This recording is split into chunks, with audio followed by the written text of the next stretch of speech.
Simon from the Bracketeer at South OC Cars and Coffee, and I'm with Casey, who has our car slash van slash Frankenstein of the week. This thing is incredible. I've been seeing this for years, ever since Cars and Coffee Irvine. What is it, Casey?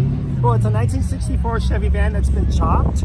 Yeah. It's got a small block Chrysler in the back, and the powertrain goes through a Chrysler V drive. Yeah. If that didn't make any sense to you, that's okay, because it'll all start making sense when we swing the camera around. Insane. This thing's great. Let's have a look.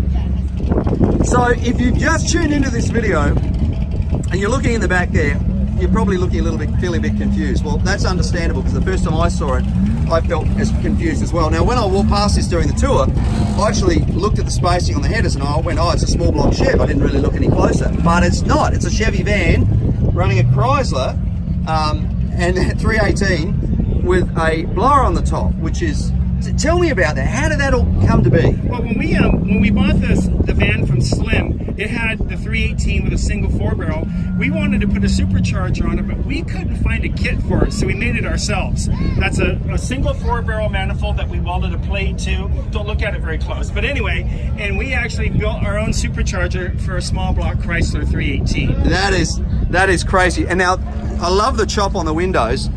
Yeah, it's a 12-inch chop, actually 11 3/4, just to try to give it the race car or the the chop hot rod look.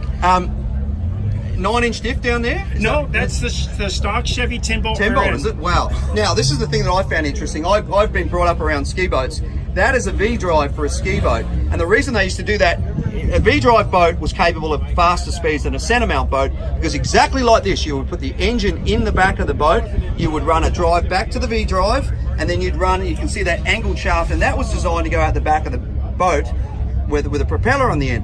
And the reason a V-drive would be faster is with a center mount engine, the actual start of the prop shaft would be further back in the boat, which would put a steeper angle on the prop shaft, which would knock the top end speed off it. With a V-drive, that angle was more subtle, and so the prop would be more parallel with the back of the boat, and so it would go faster.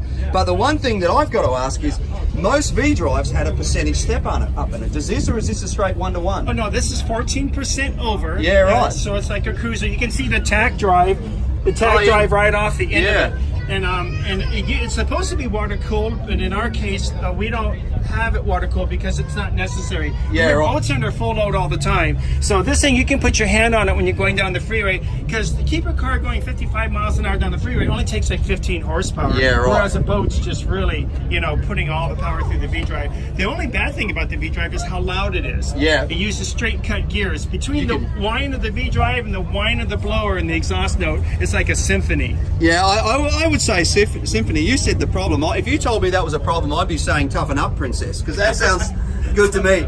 I love the inside of this thing. I just want to point out, there is no luxury involved with those seats. That's a piece of, looks like 16th gauge plate or something similar. Yes, exactly. The front of the car had to go through a big diet because it wouldn't pop a wheelie. So the heater core, everything inside is just stripped down to make the front as light as possible. If I was to drive in this car, I would wear a pair of cycling pants, I think, with some padding in it, because I love. And now tell me about Roadkill, because of course Roadkill is a well-known TV show, and they do radical things like this. Has the vehicle been on Roadkill? Well, not this particular one, but Slim, the guy that built this, was on Roadkill. Mike Finnegan gave me a call because they wanted to do Stubby Bob. Right. They wanted to put a V-drive in it, so they wanted Slim's phone number. I gave it to him, and then they called, but Slim didn't answer his phone because he didn't recognize the number. Yeah, so right. I had to text him. I go, answer the phone. This is Roadkill, and he helped them. He took the V-drive out of the sister van of this and gave it to them so they could run Stubby Bob.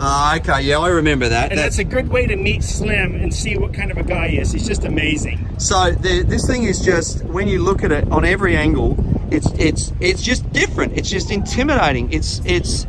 I mean, just seeing that bug catcher hanging out of the top. I got to ask, so have you been pulled over by the police because of the way it looks? No, I've been on the road for 10 years with it. I've only been pulled over once, but it was my fault. I had zoomies on it. Yeah, well, didn't have the mufflers, and but actually, police will leave you alone. If you're quiet and it's got current tags and you're not doing anything dumb, they're fine. Yeah, and I think that speaks volumes of our local police force as well. I know a lot of people, get fearful of the police pulling them over and whatever. You know what? Our police force in this state are really good.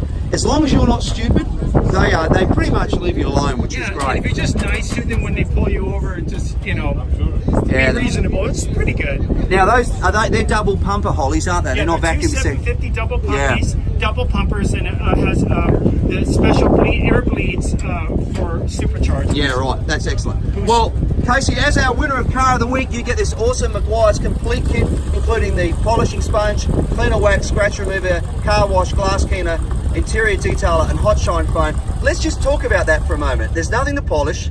There's no scratches to buff out. You really wouldn't want to wash it because it get rusty. There's no glass to clean. The interior is made of steel. Okay, you can use the hot shine foam. The rest of it you can't give away. Mate, congratulations. What a great van. Certainly worthy of our Car of the Week winner. Such a crazy thing and such an iconic vehicle. Thank you for bringing it out today. Thank you.